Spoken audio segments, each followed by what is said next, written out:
제가 여러분들 한 주간의 그런 감사의 예물 이렇게 제목들을 봅니다. 어떤 때는 병중에 많이 투병하면서 이런 기도 제목을 적어낸 분들도 있고요. 지난주에는 제가 너무 기분이 좋았어요. 이렇게 진급했다, 이렇게 승진하고 어떤 일이 잘 됐다, 그런 내용들이 너무 많아요. 여러분들 중에 문자 메시지 받으신 분들도 이번 주에 있으실 텐데 너무 좋더라고요. 어제는 제가 토요일에는 그렇게 잘 가지 않는데 예술의 전당에서 제가 또 발레 공연을 보고 왔습니다.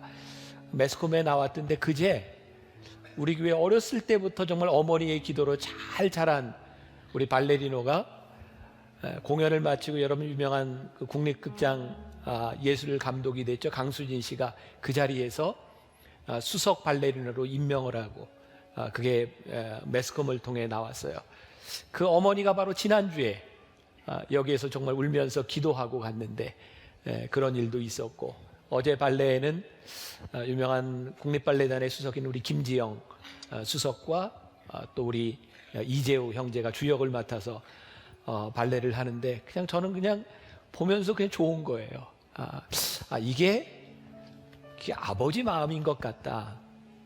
우리 교인들이 잘 된다는 이야기를 들으면 참 좋고요. 여러분들이 힘들어하는 걸 보면 마음이 많이 아프고 그래요. 근데 제 마음의 소원은 여러분들에게서 정말 좋은 소식들이 많이 들리기를 바라고, 신앙생활을 하면서 쓰러진 것이 아니라 일어섰다는 이야기들이 여러분들을 통해서 많이 들려지기를 다시 한번 주님의 이름으로 축복합니다. 네, 고맙습니다. 계속해서 레디컬 가스펠이라고 하는 시리즈로 말씀을 전하고 있습니다. 오늘은 믿음으로 살아라, 이런 제목으로 말씀을 나누려고 합니다. 지난 주간에 제가 작은 수술이지만 수술을 받게 되었어요. 제가 세브란스에서 수술을 받는데 전신 마취를 하기 위해서 이렇게 누워 있는데 천정에 성경 구절이 이렇게 써 있더라고요. 이사야 41장 10절, 두려워하지 말라. 가는 모서리마다 누워서 볼 수 있는 곳에 이렇게 성경 구절이 이렇게 쓰여 있었어요. 그러면서 저 스스로에게 그런 물음을 던졌습니다. 너는 믿음이 있는가? 믿음이 있는가? 저에게 주어졌던 그런 물음이기도 하고, 또 그래서 여러분들과 함께 나누기를 원하는 말씀이 정말 우리들이 믿음으로 살아야 되겠다라는 말씀입니다. 사사기에 보면 유명한 사사들이 많이 나옵니다. 어려운 때에 하나님께서 사사를 들어서 일하셨죠. 그 중에 사사기 6장에 보면 유명한 기드온의 이야기가 나옵니다. 주일학교를 다닌 분들은 어렸을 때 많이 들어보셨을 것 같아요. 하나님께서 기드온을 쓰시겠다고 부르셨는데 기드온에게는 의심이 들었습니다. 진짜 하나님이 나를 쓰실까? 사사기 6장 36절부터 37절까지에 보면 이런 이야기가 나옵니다. 기드온이 하나님께 여쭈되 주께서 이미 말씀하신 같이 내 손으로 이스라엘을 구원하시려거든 보소서, 내가 양털 한 뭉치를 타작마당에 두리니 만일 이슬이 양털에만 있고 주변 땅은 마르면 주께서 이미 말씀하신 같이 내 손으로 이스라엘을 구원하실 줄을 내가 알겠나이다 하였더니, 기드온이 의심이 생겨서 그가 확신을 가지기 위해서 양털을 놓을 테니까 여기만 이슬이 내리게 해주세요. 그런 이야기입니다. 이 말씀에 대한 아주 재미있는 관점이 있는데 어떤 분이 그렇게 썼더라고요. 기드온이 양털 실험을 한 것은 하나님을 믿지 못해서가 아니라 자기 스스로 안 믿어졌기 때문이다 라는 말이었어요. 이게 정말 기가 막힌 이야기구나. 우리들이 하나님을 믿는데, 여러분들이 기도하는데, 여러분들이 믿음으로 살아가는데 사실 문제는 하나님의 전능함에 대한 문제가 아닌 것 같아요. 문제는 하나님의 전능하심과 하나님께 대한 믿음이 우리들 가운데 생기지 않는 거죠. 저는 믿음을 이렇게 생각합니다. 하나님과의 우리들의 관계 속에서 신뢰 가운데서 우리들에게 쌓여져 가는 것이 믿음이고, 진정한 믿음이라고 하는 것은 하나님을 전적으로 신뢰하고 하나님을 신뢰하기 때문에 나에게서 나오는 행동, 그것이 믿음이다. 제가 이번 주간에 또 이 페이스북에 그런 묵상글을 썼습니다. 실망하지 마세요 라고 하는 그런 글이었어요. 많은 사람들이 목회자들에게서 믿음이 있는 것 같았던 사람들에게서 실망합니다. 어떻게 믿음 있는 사람들이 저럴 수 있지? 근데 제가 이번 주에 말씀을 준비하며 묵상하다가 하나님께서 저에게 깨닫게 하신 것이 있어요. 실망하지 말아라. 실망하지 말아라. 왜냐하면 그들은 믿음이 있는 사람들이 아니다. 우리를 실망시켰던 믿음이 있는 사람들의 탈선, 일탈, 사실은 그들이 믿음이 있는 것이 아니라 그들은 믿음이 있는 척 했을 뿐이니라. 실망하지 말아라. 만약 그들에게 정말 믿음이 있었다면 그렇게 행하지 않았을 것이다.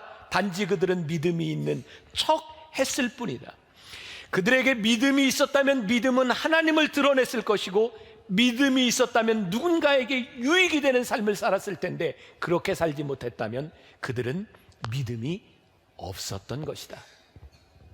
오늘 제가 믿음에 대한 이야기를 하면서 우리들이 혹시 착각하고 있는 부분에 대한 이야기를 하려고 하는데, 이 말씀도 역시 여러분들의 마음을 불편하게 할 수 있겠다. 그러나 우리들이 분명히 짚고 가야 되겠다는 생각이 들었어요. 혹시 여러분들 중에 여러분들이 그랬는지, 여러분들이 그런 이야기를 들었는지, 어떤 사람이 와서 이렇게 이야기합니다. 형제님, 자매님, 제가 기도하는데 하나님께서 저에게 그런 마음을 주시더군요. 형제님을 위해서 기도하라고. 그런 사람을 보면 여러분들은 어떤 생각이 드나요? 정말 믿음이 좋은 사람이구나, 감사하구나. 착각하지 마십시오. 혹시 여러분들이 그런 말을 했더라면 여러분들 믿음이 있어서 한 말이 아닙니다. 혹시 누군가 여러분들에게 그런 이야기를 했다면 그 사람이 믿음 있다고 착각하지 마십시오. 정말 믿음 있는 사람은 그 형제와 자매를 위하여 기도하겠다고 하는 마음이 들 때 그렇게 얘기하지 않습니다. 그냥 기도합니다. 하나님께서 시키신 일에 순종하는 것이 믿음이지, 그것을 가지고 하나님이 나에게 이렇게 시키셨습니다, 나를 드러내고자 하는 그런 욕구들은 이미 믿음이 아닙니다. 혹시 여러분들 주위에서 누군가 하나님 기도하는데 하나님께서 이 자매에게 이 어려운 가정에 내 물질을 흘러가도록 하나님이 나에게 마음을 주셨습니다 라고 돕는다면 그 사람은 믿음이 아닙니다. 단지 자신이 드러났을 뿐입니다. 착각하지 마십시오. 믿음으로 사십시오.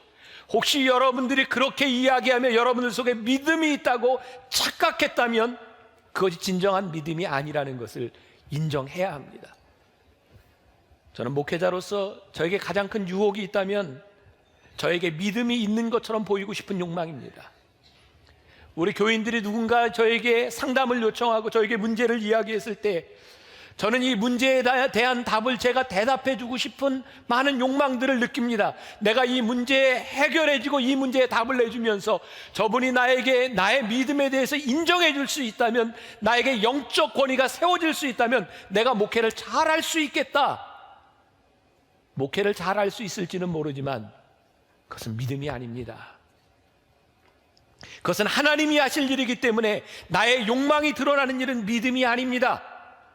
정말 중요한 목회는 어떻게 하면 하나님이 드러나도록 하는가, 그것이 어쩌면 제가 끝까지 싸워야 될 부분일지도 모르겠습니다. 여러분들에게 믿음이란 무엇일까요? 열왕기상 17장, 18장, 19장에 보면 아주 유명한 엘리야가 이방 선지자들과 대결하여 이긴 갈멜산 사건이 나옵니다. 열왕기상 17장에 하나님께서 엘리야를 통하여 예언하게 하십니다. 이 땅에 가뭄이 올 것이다. 이 가뭄이 오는데요, 하나님께서 엘리야를 먹이십니다. 그릿 시냇가의 물을 통해서, 까마귀를 통해서 먹을 것을 이렇게 공급해 주십니다. 근데 열왕기상 17장 7절에 보면 얼마 후에 그 시내가 마르니라 라고 되어 있습니다.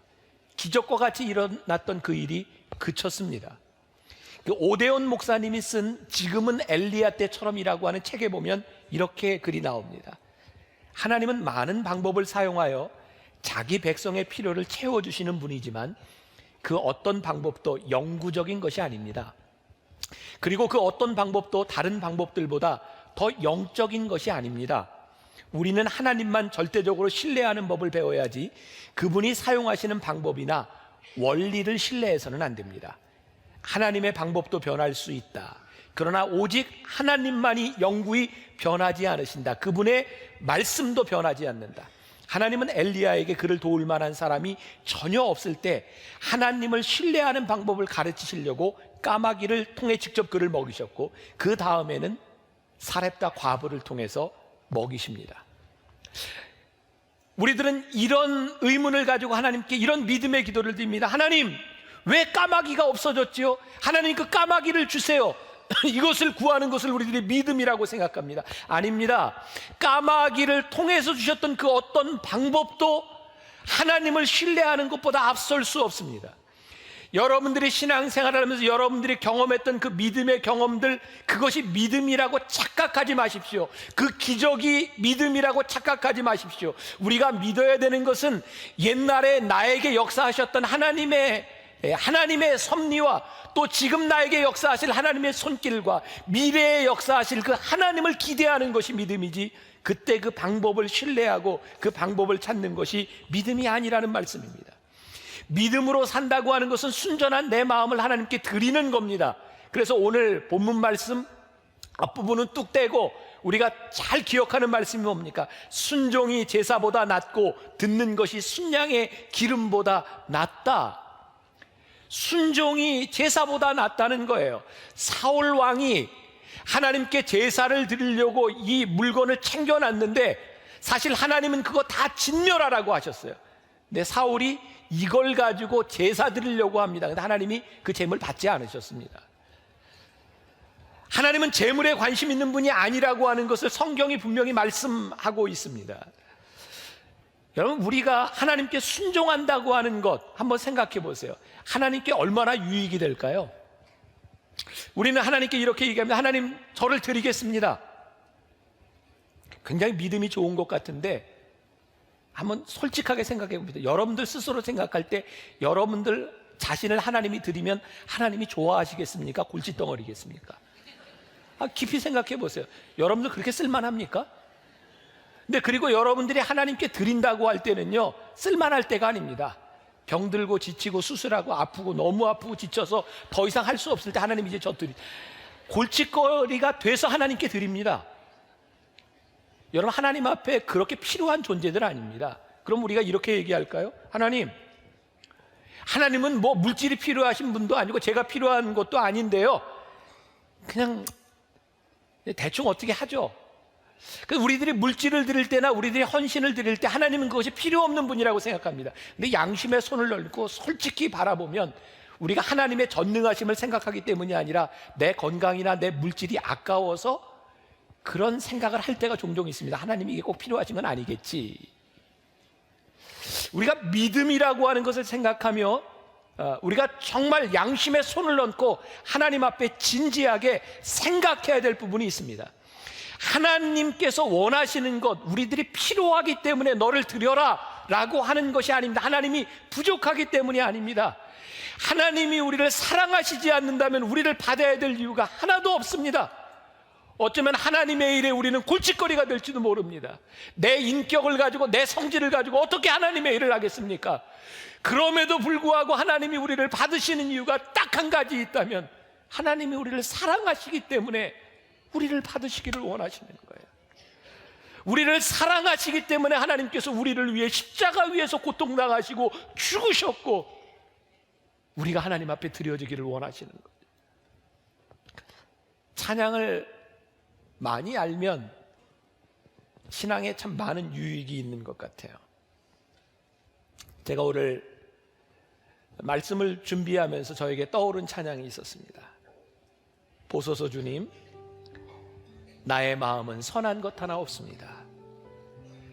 그러나 내 모든 것 주께 드립니다. 사랑으로 안으시고 날 새롭게 하소서. 보소서 주님, 나의 마음은 선한 것 하나 없습니다. 내 속에 선한 것이 하나 없습니다. 내가 부족하고 내가 연약하지만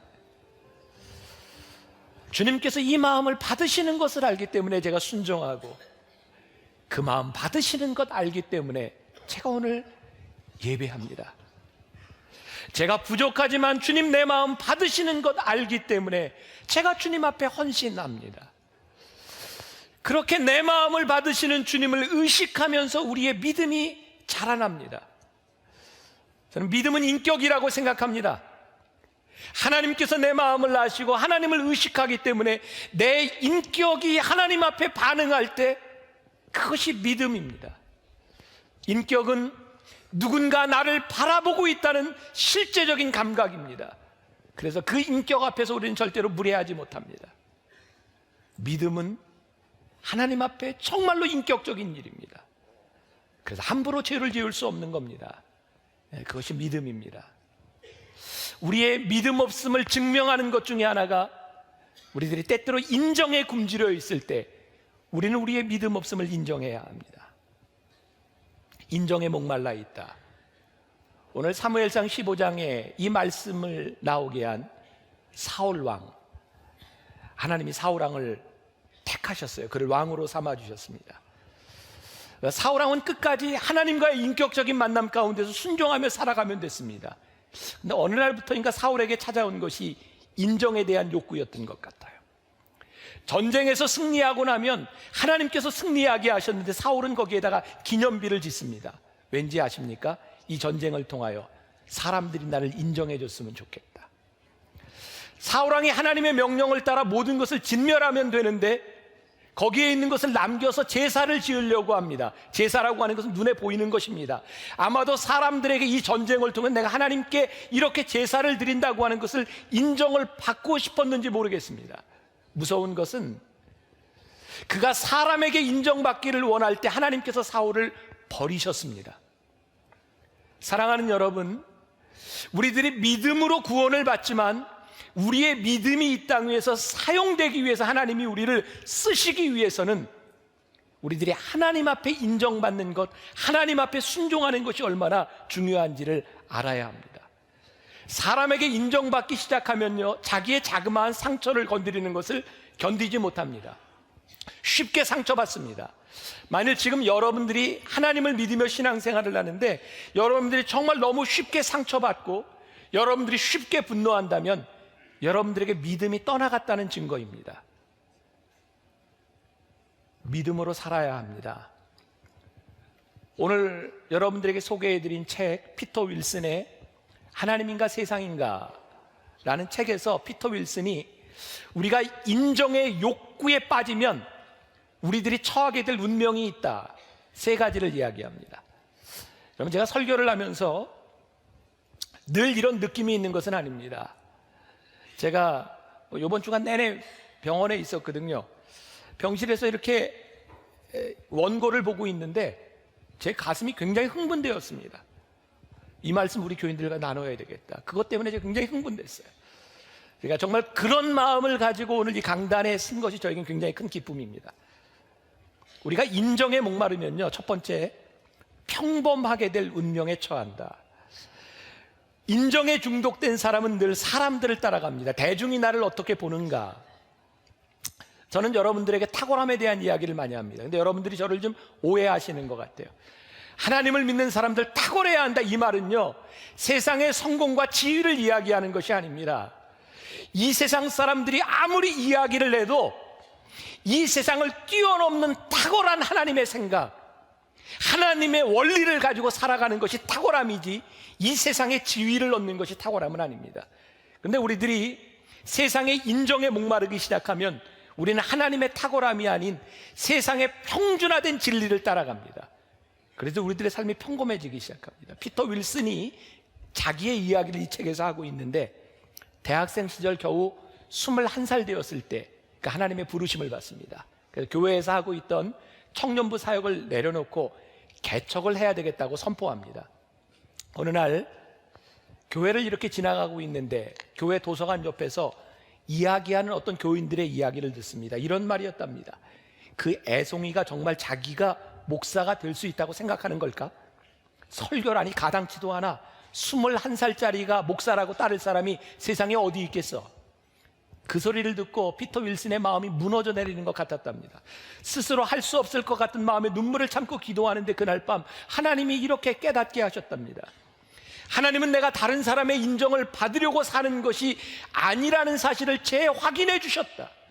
내 인생의 목표는 모두에게서 허락과 인정을 받는 것이 아니라 하나님이 나를 부르신다고 느끼는 그 삶을 살아가는 것이라는 것을 깨닫게 하셨다. 그는 부르심에 합당한 삶을 살아갑니다.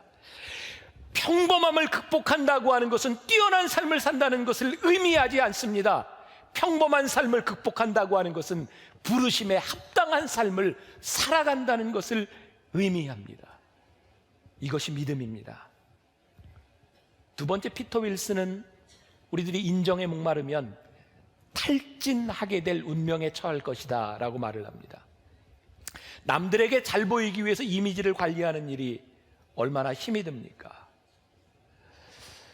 남들을 생각하며 쏟아붓는 에너지가 우리를 참 지치게 합니다. 우리가 흔히 이야기하는 착한 남자 컴플렉스, 모든 사람에게 착하게 되고 싶습니다. 그러나 모든 사람에게 착한 이야기를 들을 수 없는 운명입니다. 저는 일부 예배 때 우리 부목사님들이 늘 이 자리에 앉아서 예배를 드리는데 우리 부목사님들을 보면서 마음이 아팠어요. 우리 부목사님들 너무 불쌍해요.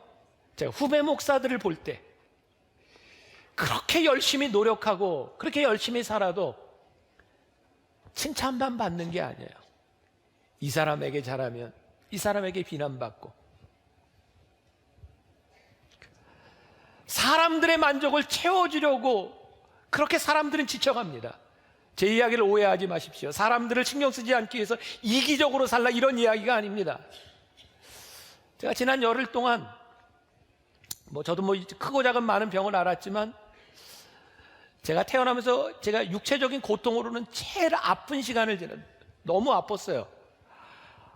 이게 결석이 해결되지를 않으니까 깨도 안 되고 결국은 수술을 하고 빼냈는데 빼고 나서도 이제 소변이 나오지 않아서 또 관을 꽂고 며칠을 정말 제가 이렇게 육체적으로 그냥 이렇게 힘들기는 처음이었던 것 같아요. 근데 절 진짜 힘든 게 한 게 뭔지 아세요? 제가 짜증낼 수 없다는 거였어요. 병원의 의사들과 간호사들 저한테 와서 목사님 하는데 나 이거 좀 한 번 좀 화도 내고 아프다고 소리도 지르고 나 이거 불편하다고 얘기 좀 하고 싶은데 그거 못하는 게 미치겠는 거예요. 제 인내심에 한계가 왔어요. 아마 하루만 더 있었으면 제가 목사의 신분을 내려놨을 거예요. 제가 이제 나이 드니까 제 아내한테 짜증도 못 부려요. 버릴까 봐 저.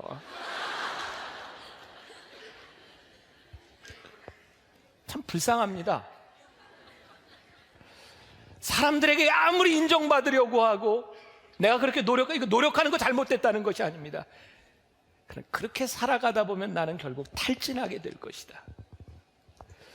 여러분들이 하나님을 믿는 사람으로 여러분들이 살아가면 누군가에게 착한 소리를 들으려고 한다면 그것이 그 사람을 사랑하기 때문이 아니라 내가 사랑받으려고 그렇게 사랑한다고 한다면 지치게 될 것이고, 내가 꼭 해야 되는 일이 아니라 내가 비난받지 않으려고 여러분들이 그 일을 하고 있다면 여러분들은 탈진하게 될 것입니다. 그래서 다시 우리들이 믿음 앞에 서야 되겠다는 생각을 합니다. 하나님, 사람들에게 인정받는 것이 아니라 하나님, 제가 믿음으로 하는 행동, 제가 믿음으로 살아가는 일이 무엇인지를 그 믿음으로 보게 하여 주옵소서. 세 번째, 사람의 인정에 목마르면 실망과 거절을 경험하게 될 운명에 처할지도 모른다. 사람의 인정, 사람과의 관계는 우리를 좌절하게 만들기 때문입니다. 그 어떤 것도 어떤 사람도 여러분들을 책임져 줄 수 없기 때문에 그 관계는 여러분들에게 늘 상처를 만들어 줍니다.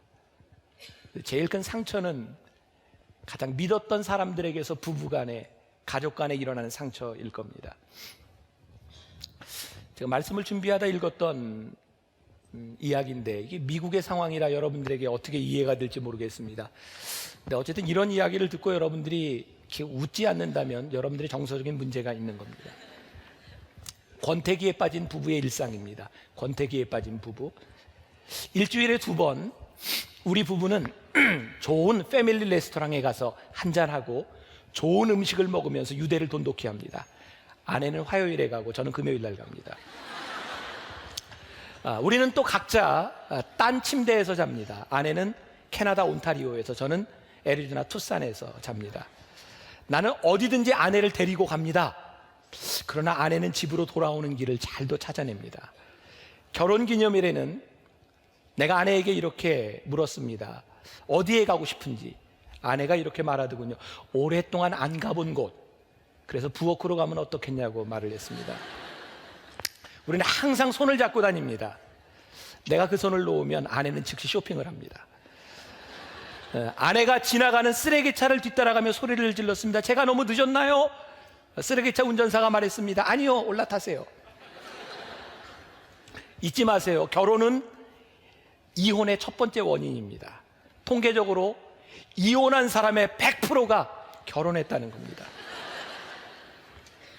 우리 교회 부목사님의 페이스북에 올라온 글입니다. 웃자고 이렇게 올려놓은 글인데 조금 표현이 적절하지 않으면 용서하세요. 사모님이 알려줬대요. 키 작은 남자는 루저, 못생긴 남자는 후져, 돈 없는 남자는 꺼져, 셋 다 없는 남자는 뒤져. 근데 이렇게 마음이 착잡하더랍니다. 어떤 목사님인지 상상하세요. 왜 이렇게 부부에 대한 이런 자조적인 이야기들이 참 많이 나올까?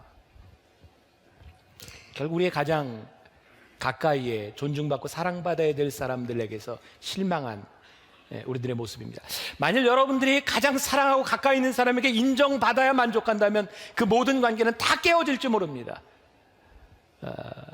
사람은 절대로 우리를 만족시켜주지 못하기 때문입니다. 해결책이 있습니다. 오늘 본문에는 이 사울왕의 이야기는 한 실패한 인간의 이야기, 하나님이 아닌 다른 곳에서 만족을 찾으려고 했지만 끝까지 인정받지 못하고 하나님께 인정받지 못했을 때 버림받았던 한 인간의 이야기라면, 요한복음 4장에는 예수님이 만났던 한 여인의 이야기가 나옵니다. 예수님이 사마리아 우물가에서 한 여인을 만나셨어요. 성경에 많은 해석들이 있지만 이 여인이 왜 정오에 낮 12시에 물을 길러 나왔는지 모르지만 아무튼 이 여인은 누군가 같이 있는 것 자체가 싫은 사람이었던 것 같아요. 아무도 없는 곳에 물을 길러 온 여인에게 예수님이 나에게 물을 달라 이렇게 말을 시작하셨어요. 여러 가지 이야기가 오고 가다 예수님이 여인에게 말을 합니다. 여인아, 내 남편을 데려와라. 여인이 말합니다. 저 남편이 없습니다. 그래, 내 말이 맞다. 너에게 남편이 5씩이나 있으나 내가 남편이 없다는 말이 맞다. 그 말은 이 여인이 누구에게도 들키고 싶지 않았던, 말하고 싶지 않았던 가장 부끄러운 치부였습니다. 아마 그 여인은 그의 삶에 어떤 문제를 찾으려고 5번이나 결혼했다고 하는 건, 남편이 있었다고 하는 건 뭘로 설명할 수 없는 많은 인생의 질곡이 있었을 겁니다. 예수님이 그 여인의 아픔을 건드셨어요. 예수님이 그 여인의 아픔을 건드는 것만으로 끝났다면 이 여인은 정말 절망이었을 텐데, 예수님께서 여인에게 말씀하십니다. 그 구체적인 내용들이 성경에 어떤 일이 오고 왔는지 모르지만 내가 너에게 목마르지 아니하는 생수를 주리라. 그 여인의 모든 것을 아시는 주님께서 그 여인을 용납하셨습니다. 그 순간 여인은 물동이를 던져두고 마을을 향해 달려갑니다. 내가 메시아를 만났다. 내가 메시아를 만났다. 여인에게 그 여인의 살아왔던 사람들의 인정과 눈치가 아니라 그 여인의 마음속에 자기를 용납하신 그 예수님 때문에 솟아오르는 기쁨을 견디지 못하는 그 여인의 모습을 봅니다. 제가 말씀을 준비하며 마지막에 저에게 떠올랐던 베드로의 이야기, 여러분 너무나 잘 알죠. 베드로의 이름이 뜻이 무엇인가요? 반석입니다. 예수님께서 요한의 아들 시몬의 이름을 베드로라 바꿔주셨습니다. 그 말뜻에는 너는 이제 반석이 되어라, 그런 의미였어요. 근데 베드로가 이름이 바뀌어지고 예수님이 베드로라고 말씀하셨는데 베드로는 반석처럼 못 삽니다. 이런 표현이 적절할까요? 자갈처럼 삽니다. 얼마나 쉽게 변하고 자기 성질을 못 이기고, 예수님 내가 주님을 배신하지 않습니다라고 얘기하는데 가야바 법정에서 예수님이 심판을 받을 때 어린 여자아이가 하나 와서 너도 그 사람과 함께 있었던 사람이 아니냐고 얘기할 때, 나 그 사람을 모릅니다. 3번씩이나 부인하고. 그게 얼마나 가슴 아프고 슬픈 일이었는지, 그 쬐끄만 여자애 앞에서도 자기의 신앙과 자기의 신조를 저버렸던, 그게 얼마나 스스로 한심하고, 그 새벽녘에 나가서 웁니다. 통곡하고 웁니다. 예수님이 울고 있는 베드로를 바라보셨습니다. 예수님 부활하시고 베드로는 자기의 생활로 돌아가 있었습니다. 예수님이 그곳까지 찾아오셨어요. 베드로를 부르셨어요. 너는 반석이야 라고 말씀하셨는데, 한 번도 반석처럼 살지 못하고 자갈처럼 살아가는 베드로에게 예수님은 끊임없이 오셔서 너 반석이야, 너 반석이야, 그렇게 불러주셨고, 베드로가 반석의 삶을 삽니다. 제가 오늘 여러분들에게 믿음으로 살라고 여러분들에게 드리고 싶은 이야기가 있습니다. 사람들의 인정이 절대로 여러분들에게 만족을 주지 못하고요, 여러분들이 사람들에게 인정을 받으려고 하면 여러분들의 인생은 고달파집니다. 무엇이 복음일까? 복음의 본질이 무엇일까? 우리를 부르신 그 부르심 앞에서 내가 사람의 인정이 아닌 하나님 앞에 인정받는 사람임을 고백합니다. 우리들에겐 부족한 것이 참 많습니다. 하나님 나 쓰세요. 진짜 하나님 부담스러운 존재. 날 쓰시려면 고칠 게 너무 많아요. 나 쓰시려면 내 성격도 좀 고쳐야 되고 너무나 부족해요. 근데 하나님이 우리를 용납해 주셨어요. 우리를 인정해 주셨어요. 우리를 베드로라 반석이라 말씀해 주셨어요. 그 부르심, 그 하나님의 인정 앞에서 우리는 믿음으로 삽니다. 그렇게 믿음으로 사십시오. 그렇게 승리하십시오. 그렇게 살다가 부활의 기쁨을 가지고 다음 주에 만날 수 있기를 주님의 이름으로 간절히 축원합니다.